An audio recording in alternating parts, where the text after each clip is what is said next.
মাতৃ সন্মিলন। কৰ্তৃত্ব যাৰ হৃদয়ত আছে, নেতৃত্ব যাৰ তুলনাহীন, সহনশীলা মাতৃ তেওঁ, প্ৰেৰণাদায়ী বিৰামহীন। নমস্কাৰ। পৰিয়ালৰ মূল চালিকা শক্তি মাতৃসকলে আজি আয়োজন কৰা এখনি সুন্দৰ নাটকৰ নাম গছ সংৰক্ষণ কৰোঁ আহক।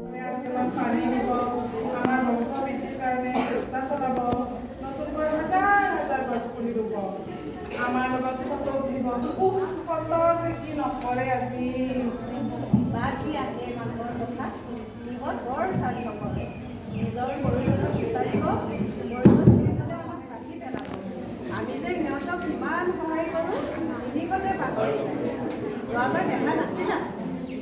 আমাৰ লগত থকা আমজোপা যে কাটি পেলাইছে, তাতে আকৌ আমজোপা কিমান দিনলৈ কালি আছে তোমাৰ মনত নাই? মনত আছে শুনি, তুমি কোৱা আটাইখিনি কথাই সঁচা। পিছে তথাপিও আজি আমাৰ কাৰণে বিশেষ দিন। আজি মানুহবোৰে কি যে ভাষণ দিব, লাগি শুনি থকাহে কথা।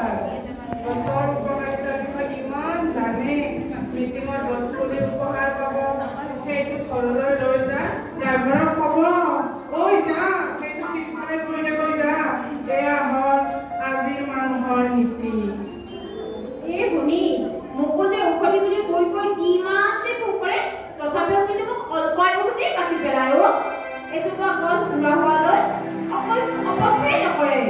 কি যে কৰিবি, এই মানুহবোৰৰ অল্প ধৈৰ্যই নাই। মোৰেই ফল বিক্ৰী কৰি কৰি কিমান লাভৱান হয়, তথাপিও সিহঁতৰ আমাৰ প্ৰতি অকণো দয়া মৰমেই নাথাকে। এইকাৰণে কিন্তু মানুহবোৰৰ ওপৰত বহুত খং উঠে দেই। শুনি সেয়া কোনোবা দুজন মানুহ আহি আছে আমাৰ ওচৰত। মোৰ ভয় লাগিছে বা, আমাক যদি কাটে নাকাটে ৰবা, মইতো ফুলেৰে ফচি আছো, মোক কটাৰ কথা ক'বই নোৱাৰে। কৰিবলৈ আমাৰ হাতত একো উপায় নাই, ভগৱানকে ভাবি থকা, আমাক যাতে তেওঁৱেই ৰক্ষা কৰে, তাৰ বাহিৰে আমাৰ হাতত একো উপায় নাই। শুনি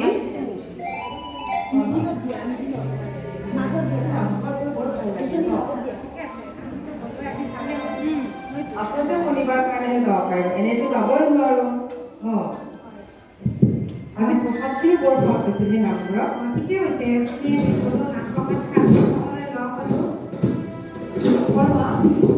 এইজোপা আপোনাৰ গছ বৰ ধুনীয়াকৈ লাগিছে, ইমান ভৰপূৰকৈ লাগিছে, দেখিলে বৰ মন প্ৰাণ ভৰি যায়।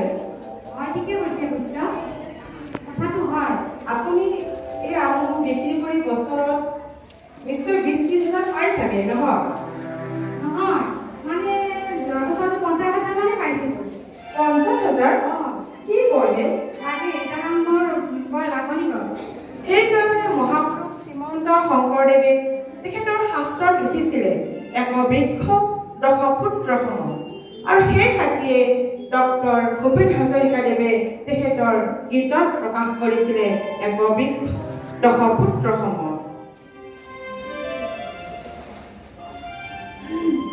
পিছে এটা কথা হ'ল নহয় বৈশ্য, মানে এই মই আম গছজোপা কাটিব লাগিব। কি ঘৰটো অলপ বঢ়াব লাগিব, কি কাটিব লাগিব। কি কয়হে আপুনি? ইমান ভৰপূৰ হৈ থকা গছজোপা আপুনি কাটিব? এই কথা কিন্তু মই কেতিয়াও সহ্য নকৰোঁ। মই আপোনাক পুলিচত দিম। এই কথা নক'ব আপুনি, কাৰণ পুলিচত দিলে মোৰ মান সন্মান গোটেইখিনিয়ে যাব। মই মোৰ গছডাল কাটিছোঁ, তাতে আপুনি ক'ব লগা একো নাই নহয়। চাই থাককচোন ক'ৰ পানী ক'লৈ যায়। মই আপোনাক এই কথা বন সংৰক্ষণকাৰীক জনাই দিম আৰু পুলিচত দিম, আৰু ইয়াৰ পৰা আপুনি খুব কমেও 2 লাখ টকা জৰিমনা কৰাব। আপুনি কি কথা ক'লে?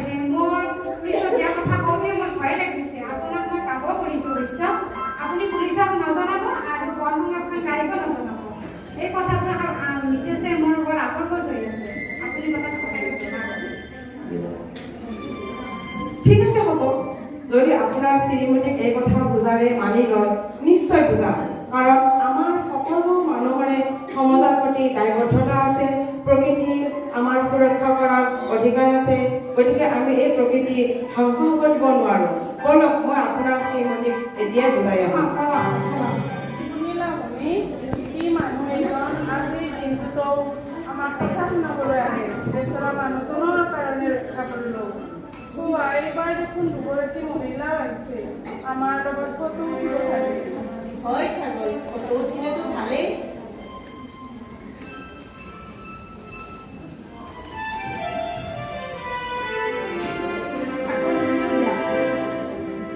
ঐ মিলি, আজি নিশ্চয় কৰিলে কিনো আহা না ফটো উঠো। মোকো উঠাবা কিন্তু। উঠাম দিয়া। মোক ৰবাইছে কালিৰ লগে মই শুকাই মৰি লাগে বুলি ল'ব লাগে বুলি খবৰ আজি মোক ৰুই পেলাই ফটো দিব আহিছে ফেচবুক কাম নাই আৰু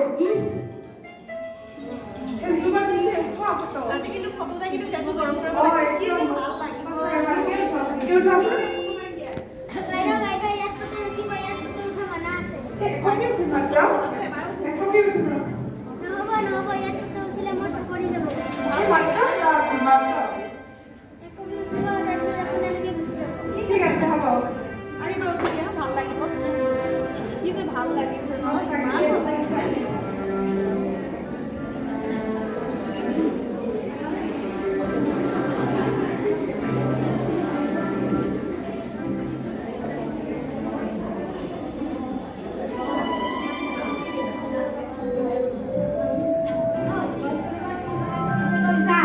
পিছফালে কি বাইদেউ?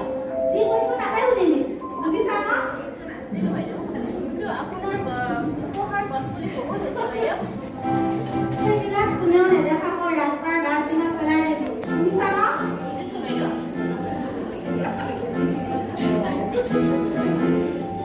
ঐ আৰতি, বাইদেৱে ইমান ডাঙৰ ডাঙৰ ভাষণ দিয়ে, তথাপিতো বাইদেৱে ঘৰত আহি আকৌ বেলেগ কাম কৰে। গাঁৱৰ বিলাকে জাউৰীয়ে জাউৰীয়ে হাত চাপৰি পায়, কিন্তু ঘৰত আহি আকৌ তাকেও বেলেগ ৰূপ ধৰে। তই কিবা জান নেকি? নাজানো দেই, বাইদেউকতো মই বহুত ভাল মানুহ বুলিয়ে ভাবোঁ। মোতকৈ আপুনি বেছি ভালকৈ জানিব বাইদেউৰ কথা। দেখাততো সকলো ভালেই দেখোঁ।